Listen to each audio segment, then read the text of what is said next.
saudações, cumprimentos. Dê o like e vai ajudar este velhinho aposentado. E já falo assim porque finalmente vou cumprir o que eu prometi para todos os que me ouvem, me distinguem, e me honram em me ver e ouvir. O tema é exatamente esse: aposentados, velhos e os deficientes.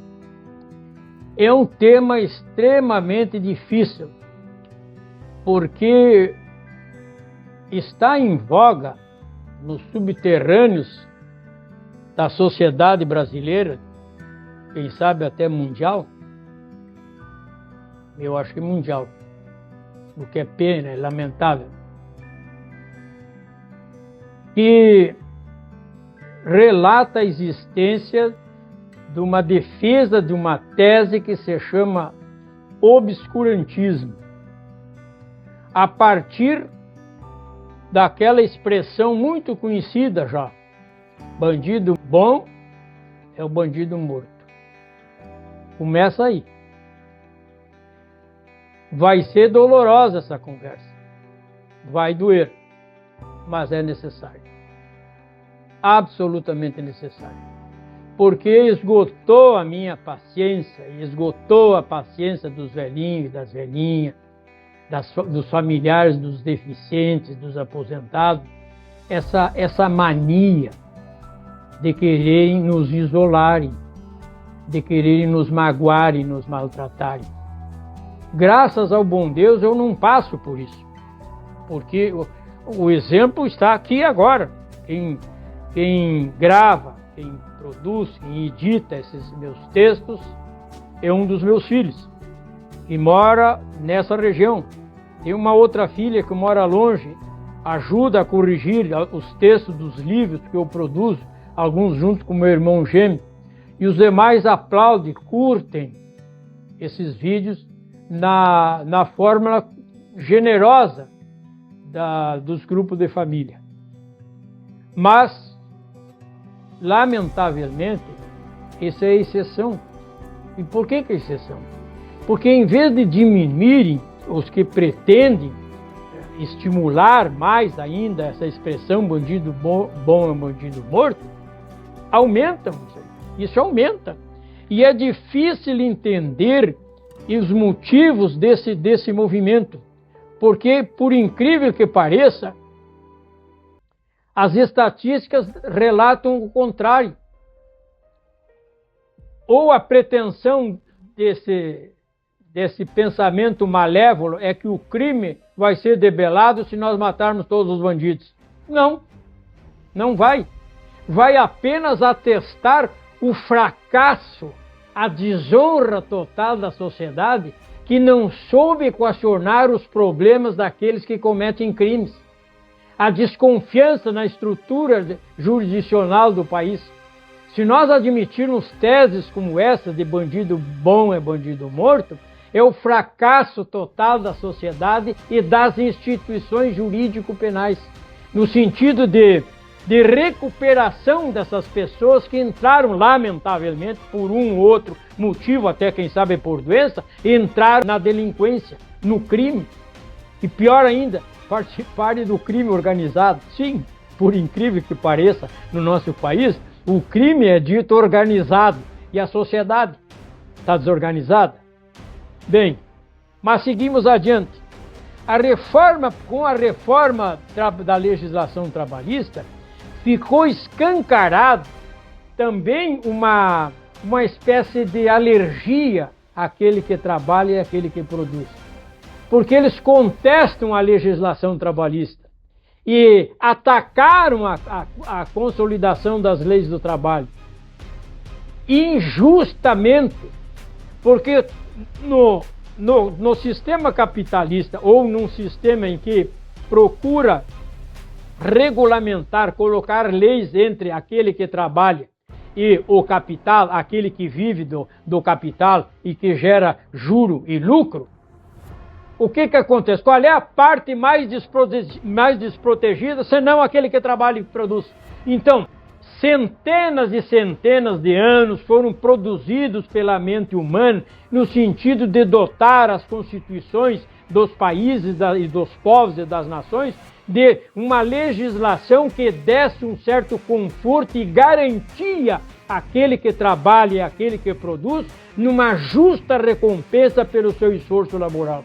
Porque sem essa garantia, o capital seguramente, mesmo com as garantias atuais, ele estaria e está dominando aquele que trabalha, aquele que produz. Então, veio uma reformulação na legislação, agora a questão de 5, 6 anos atrás, na consolidação das leis do trabalho, e liquidaram com vários artigos. Diminuíram os direitos daquele que trabalha e daquele que produz, e precarizaram a atividade laboral. Criaram empresas que não pagam impostos e jogam na marginalidade, na informalidade, aquele que trabalha e aquele que produz. Então, para melhorar a relação entre o capital e trabalho, nós vamos matar o trabalhador? Quem é que vai trabalhar para o capital continuar gerando juro e lucro? Quem? Se nós matarmos o trabalhador. Pois a legislação que fizeram na reformulação recentemente no nosso país está gerando isso. Passando para o aposentado. A mesma história em relação ao aposentado. Não liquidaram para pretexto de regulamentar essa defasagem que existe entre o aposentado e a massa que continua trabalhando e gerando renda para a nação. Também estão advogando a tese de liquidar com os velhinhos.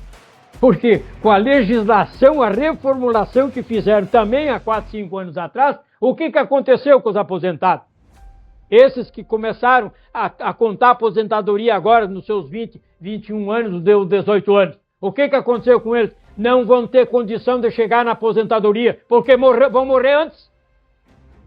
Antes de começar a aposentadoria, já vão morrer. Não vão ter sustentação a vigorar a reformulação da atual legislação previdenciária. E tudo isso diziam o contrário. Não, vamos reformular a CLT, porque o trabalhador vai sair ganhando e a relação de trabalho entre capital e trabalho vai ser a melhor possível. Deu errado. O trabalhador está míngua, está precarizado. E aí do aposentado, não, isso é necessário fazer uma reformulação na Previdência, porque não é possível, a nação não pode sustentar os aposentados da forma que está sustentando. Não é possível, vão ter que matar os velhinhos. É? Pois é, vocês estão falando com que eu contribuí 40 anos para o meu país. 40 largos anos de contribuição para a Previdência, sobre 10 salários, e me pagam hoje sobre 4. Então, eu devo agora morrer antes, para que a nação cumpra com o seu desiderato? Porque o que os governos não comentam, as estatísticas não dizem, é que todo governo que entra e sai é a mesma coisa. Eles pegam o recurso dos aposentados, recurso da Previdência Social e jogam noutras rubricas do governo, da administração pública, federal e estaduais. Depois dizem que dá prejuízo. Eu sei, estou consciente que deve haver uma reformulação, desde que com audiências públicas e discutam com os aposentados, com os interessados, como fazer para equilibrar essas contas. Não é matando o aposentado que nós vamos equilibrar as contas, não é matando, não. Não é matando. Mas é criar um outro tipo de fundo, para que aqueles que puderem entrar nesse fundo para melhorar a sua aposentadoria, entrem nesse fundo, além daquele mínimo de garantia que dê o Estado. Mas não querem discutir isso aí. Preferem dizer isso que não, se chegou os 70 anos, já tem que morrer mesmo. É bom isso aí? Não disse nada ainda, lamentavelmente. Porque se nós formos nessa tese do obscurantismo social, que isso aí não é de agora. O obscurantismo, isso aí vem dos obscurantismos lá de priscas eras.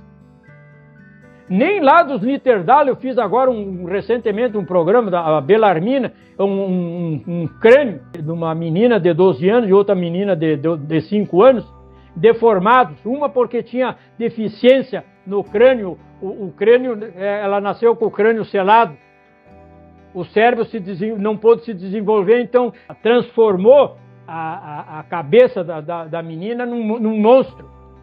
E a outra tinha a síndrome de Down, ficou o crânio, a face transformada. Isso há 500 mil anos. Nem os Niterdal de 500 anos, eles que protegeram o seu ser vivo, embora deformado, eles foram protegidos para esses grupos sociais de 500 mil anos descendentes de macacos. E agora, com a Revolução Industrial lá do século XV, XVI, XVII e nos meados de XVIII, veio essa tese do obscurantismo social, cujas sociedades, quando nascia um deformado, botavam num sítio para morrer. O aposentado, o velhinho, tem até alguns relatos de nações indígenas que botavam os velhinhos e iam para as montanhas, as cavernas, para buscar o nirvana e já morriam para não causar prejuízo na tenda indígena. É esse o exemplo dessa sociedade tida como moderna, como filosoficamente preparada para assumir os temas da mecânica quântica, da inteligência artificial, com base no obscurantismo, eliminando o trabalhador, eliminando o aposentado, eliminando o deficiente. É assim que a sociedade quer progredir? Mas, para completar, se resta ainda um pingo de cristianismo, de budismo, de islamismo na sociedade de hoje, a começar pela do Brasil, que é mais cristã, pode ser pentecostal, evangélica, pode ser neoliberal, pode ser comunista, pode ser o que seja, mas se existir ainda um resquício de humanidade, leem a Bíblia. O que diz a Bíblia? Cristo não acolheu e curava o cego? E por que ele teve que curar o cego e fez o coxo andar? Porque eles eram os diferentes.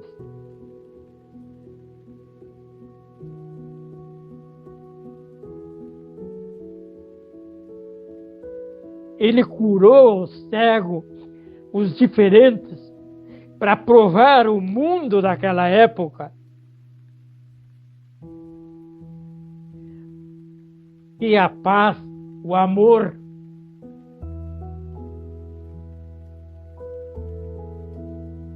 tem que ser a égide principal para honrar a humanidade. Nós não estamos sozinhos no mundo. Enganam-se aqueles que acham que estamos sozinhos no mundo. Não. Tem mais gente com muita luz, muito mais luz do que nós. Nós somos uma poeira no cosmos, no infinito, do espaço sideral, da criação deste ser supremo que eu chamo de consciência universal.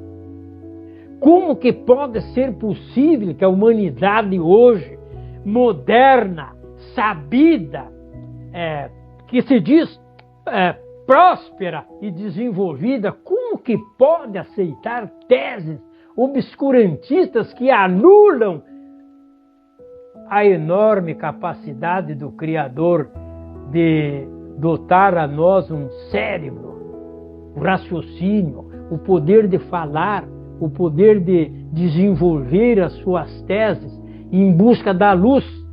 E parece que alguns temem em buscar as trevas. Fiquem com essas reflexões. Vejam se é possível algum setor da nossa comunidade, aqui na nossa região, com o que eu estou dizendo, busque se isso é verdade o que eu estou dizendo.